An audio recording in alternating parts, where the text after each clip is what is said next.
Hello and welcome to Passion to Success. I am Ihotu Odu.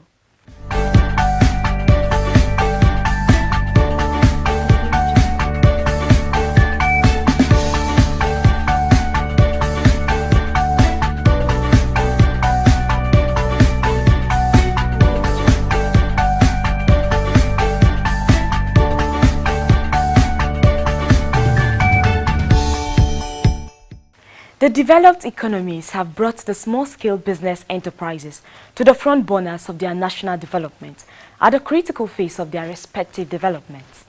The stable political situation in these countries and their greater receptiveness to change are factors that favor the SMEs' growth and development. The policies and actions of their government and their people were centered on the real sectors of agriculture and manufacturing, whose development and growth were necessarily anchored on their small and medium-scale enterprises, the SMEs. Today's episode is going to be unique and special as we have an exclusive interview with youth coach and an entrepreneur whose wealth of experience and advice will help shape your business and motivate you in venturing into one. Before we bring you the interview, let's go for a short break. We will be right back.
Welcome back.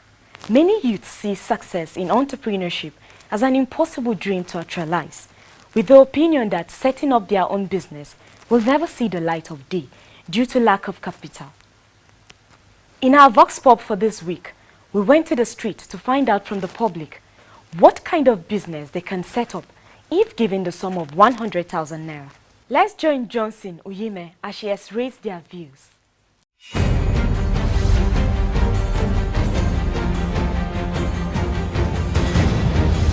If 100,000 naira is given to me today, I know a kind of car that I can buy from the range of 65 to 70,000.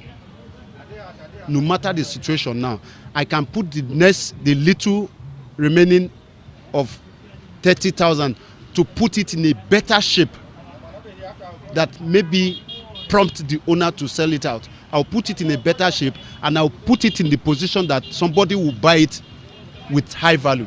If you're giving 100,000 now, what business would you invest in? Wow, a lot, because now this time around, no money anywhere. So if I have 100,000 naira now, I believe I have something that I will do with it. Okay, what exactly? You see, I'm into hairdressing. I do makeup for wedding events, all those things. So I believe that 100,000 naira can be able to start up something for me. With this present dollar rate, 100,000 naira, as far as I'm concerned, 100,000 naira cannot go anywhere in this country to invest on. So if you are giving 100,000 naira now, what business would you invest in?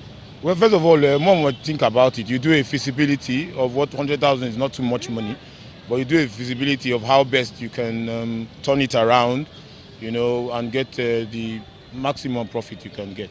The current rate of dollar now is not encouraging, because 100,000, as I think, for example, what I told you earlier, 100,000 will not go a long way. By ending of the day, if we may understand, it depends on the business you want to go into. Understand? If it's a table business, you can start with that. But not a tangible business, that ending of the day, after doing one or two expenses, the money will finish. But at least with that, the government can start with that. It's not too small. It's something. Let's start with somewhere.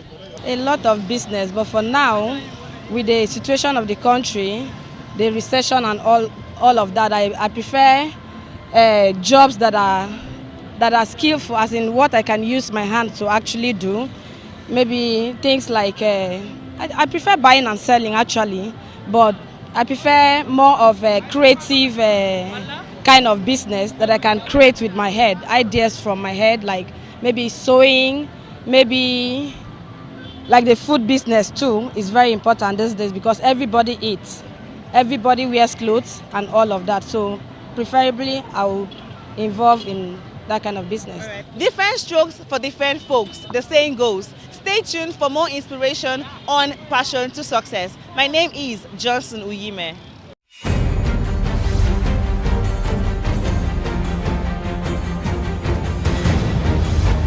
Ify is an entrepreneur. She designs bags, jewelries, clothes, and production of organic skin care products. She is also a writer. Interestingly, Ify designs everything she wears. Sit back as we bring you an exclusive interview with Empress Ify.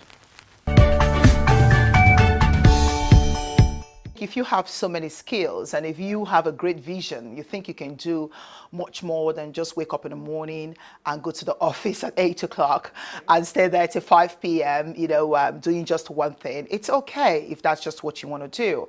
But, someone like me that has a great vision, I want to do a lot of interesting stuff, want excitement, want challenges. And then also I want to express myself, because if you really want to truly express yourself, white-collar job is not enough. White-collar job is not enough to express yourself. But, entrepreneurship allows you to express yourself. But also, it puts life into perspective for you. Like you see different phases of life and you discover more of who you are. When you're entrepreneurship, you discover great talent.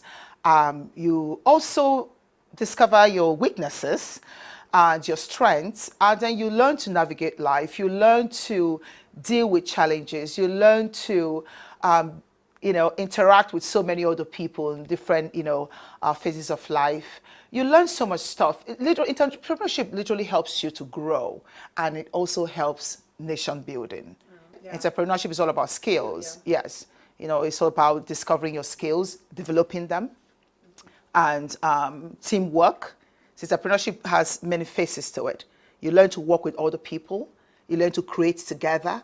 You go through the processes together. So you understand interaction with other people and how to treat people with compassion. It teaches you patience, teaches you discipline, right? So entrepreneurship, I think it's just a great phenomenon to build a person and to build a nation. Right. White-collar job does good too, yes. But entrepreneurship, will build a nation faster. It will help with, the economy faster, and help with building people and reduce crime. Because when people are busy pursuing, great tasks, building stuff, to build this is not, so simple. It takes some time, and it takes a lot of focus and discipline. And so while you're doing that, you don't have time for crime. We frown at patronizing locally made products. Why? Because they are not quality work. So if you're not going to buy it, why sell it? Right? So I say to them, we have to develop that, spirit of discipline. We have to, cultivate patience and learn teamwork and pay attention to details so that we can do very good products that can be exported, that are up to international standard. So that as we are importing, we're exporting as well, because we're always importing and depleting our economy. We need to start exporting to grow our economy. You have to think about nation building. You have to think about, beyond yourself. See, that's why I say to Nigerian youth, it's not just all about you. It's all about society. So you have to think beyond yourself. And in everything that you do, you must think about that. I'm going to sell this to somebody. I want to give them good quality. I want it to be durable. I want them to look at it and say, oh, this is nice. I bought it from Empress Ify's good quality. And then you also inspire them to do good work, right? Because as you present good work, people learn to follow your footsteps. All right? So it's very, very important. Now, there's something called mistakes in life, and that's part of life. You know, where you make a mistake and then you get angry, you run away from it, or you start to call down yourself, or you think, oh, I can't do it. Once you make, oh, I can't do this and leave it alone. No, don't do that. That's poverty mentality. That's spiritual poverty. That's recipe for failure if you run away from your mistake. No. Sometimes there are treasures concealed in the mistake, but you have to find those treasures. This is one example of a treasure concealed in mistake. I'm trying to do my regalia. I call this regalia. You know, it's like regal, something beautiful, sexy, elegant, exotic. Regalia, that's Italian language. I call it regalia. And, you know, I started doing my regalia in America, in California. And now I'm doing them in Italy. And when I came to Nigeria, I said, you know, as a leader and someone who is very patriotic and very passionate about Nigeria and her growth, I want to contribute. You can't give what you don't have. You give what you have. Many ways I can contribute, you know, activism, women and youth empowerment programs, speaking engagements, designing. We have so many raw, you know, materials that we need to process, fabricate, that we really need to, like we have to cultivate them so that that can also be exported to help the economy, right? Also, when you cultivate them, you create employment for people. So I decided to make bags in Nigeria as well. So this was a bag made in Nigeria. Instead of regalia, they gave me this. Okay. This wasn't the first product. There were few. And I'm like, no, that's not what I want. Make it this way, make it that way. I keep instructing and I keep spending money. I call it creative destruction. Yeah, some people go, I don't have that money to throw away. Well, if you want to get exactly what you want, and if you want to meet up a certain standard, or if you have a standard and you want to live by that standard, then you have to do the work, and sometimes it requires you to spend more money to get quality work. So I tell them, no, that's not my design. This is the design I gave you. I want it exactly that way. So they keep trying. And then I put it aside. It's not good enough. They will do another one. Oh, that's not good enough. The finishing is bad. It's very tacky. The lines are not straight. What the hell did you do? This is not good. I went through that a lot. And then they arrived at this. And I said, okay, at least you're getting the shape of the bag. This line is, you know, is better than all the other ones. The bag is pretty, but it's not exactly regalia. But it's a different style. It could be in the family of regalia because of the shape. Yeah? But it's not really regalia, and it's not as strong. Regalia is durable, strong. You have like bones inside and wood and things like that. And then they keep working, they keep working, they keep working, and they arrived at this. If you see the ones that I produce in America or in Italy, it's not much difference. But it took time, it took money, it took waste of materials, it took patience, it took discipline, right? Discipline, patience. I have to emphasize on those two because we don't have them here. Patience, discipline, persistence, and then I got what I want. And I'm smiling. And I said to them, you see, Auntie Fee, you're so right. I say, yes. You see, when I scream and when I push you, is because we have to do quality work so that we can export. So now I can sell this to my clients in America. They won't even know the difference between the one I did in America and the one I did in Nigeria or the one I did in Italy because it's now up to standard. Do you understand? And we need patience and discipline. 10 years ago, people frowned at made in China. You remember? People frowned at made in China. Oh, I don't want to wear Chinese product. I beg, it's too cheap. Hey, it's not good. It doesn't last. This is that. We did all that. The world did it. America did it. Italy did it. Austria did it. Everyone did it. Yeah? But now, 10 years later, the world goes to China. Many big designers in Italy have factories in China. Americans have factories in China. Not only that the labor is cheap, but their details, they're now more detailed, their finishings are better, they produce quality work now. In fact, they're even more dramatic than things from other countries. You understand what I'm saying? They became even more creative because they were disciplined, they were patient, they were persistent, they persevered, even in the face of rejection. And they're consistent. Nigeria needs to do the same. If we want to build Nigeria, We have to do the same. We can't keep importing and we can't keep frowning at locally made products. If you don't like it, why don't you go make it better? You get up and you go design something better. That's how it works in the Western world. If I say this thing, oh, this product is good, but it's not as good, I think it can be better. Well, I'm going to go sit down and do research and try to make it better, enhance it, right? So that's what Nigeria needs to do. Now let's take you to the craft segment where we teach you how to make slippers at home. Watch and learn.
Hope you have learned a skill from the craft segment.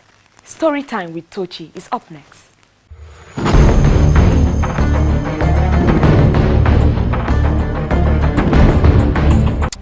Aiboje IG Mekude envisioned a world-class bank owned and headed by him.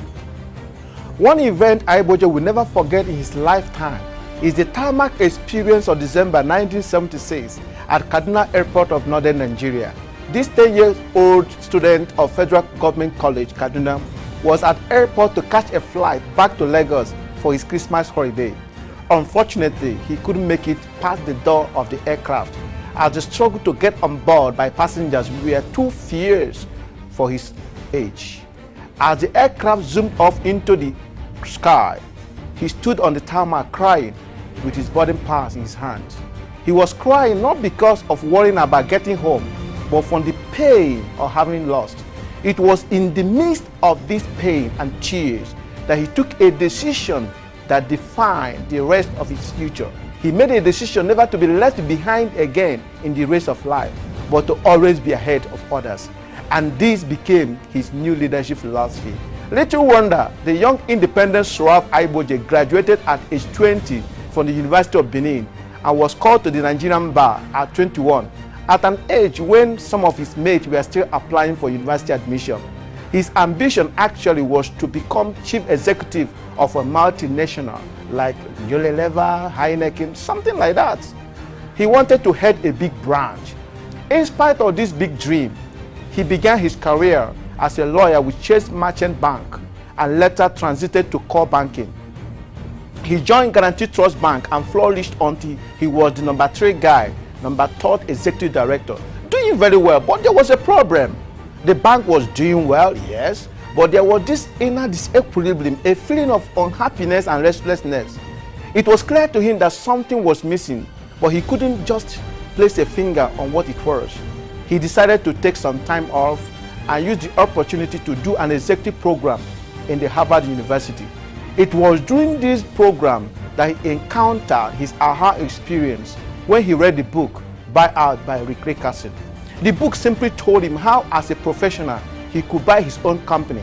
Immediately he realized the source of his problem. He wanted to own his own bank. He returned to Nigeria intent on buying a bank. He brought together a small group of trusted peers and shared his vision with them.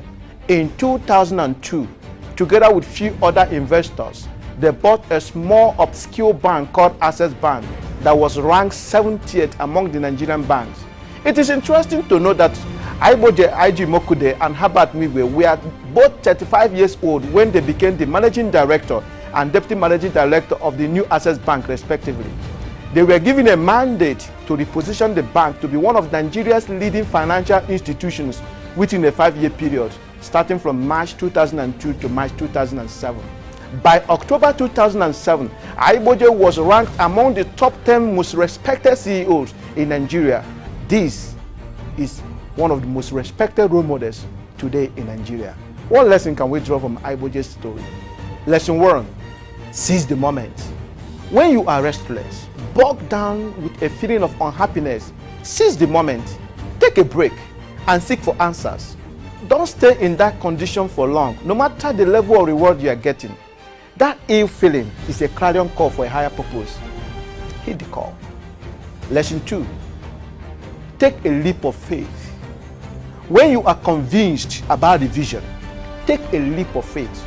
Nothing ventured, nothing gained, as they will say. Courage will always defeat fear anytime, anywhere. Focus more on what could happen if you succeed than on what could happen if you fail. Failure exists only in the dictionary of the feeble-minded. Lesson 3, don't go alone. Share the risk with your courageous friends who are willing to travel with you. Tell them a compelling story they can't afford to risk not being part of. With a strong leadership capacity, you need captivating words more than you need money to attract talent into your team at the very start. They must see hope and future in your story. And whenever you are lucky to have someone approach you with a compelling story of vision, you had better join the team before it is too late. But before you join, the character and the capacity of the leader and your own commitment to the vision are non-negotiable for success to happen. Let me ask you, in the next 10 to 20 years, what will be your own story? This is Tochio Carl for your storyteller, and I look forward to telling your own story in future. Thank you. Bye.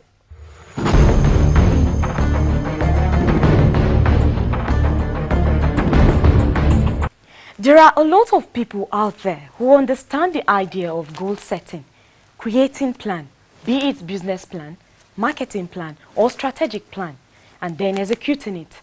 They go through that exercise, but they do it as a one-time exercise. The most successful and most effective plan is really quite simple. Goal setting planning. If it is done in isolation, as a one-time event or once-in-a-while occurrence, it will not generate the level of results that it can. But the most successful people are totally focused on their goals. These are the secrets you need in achieving success.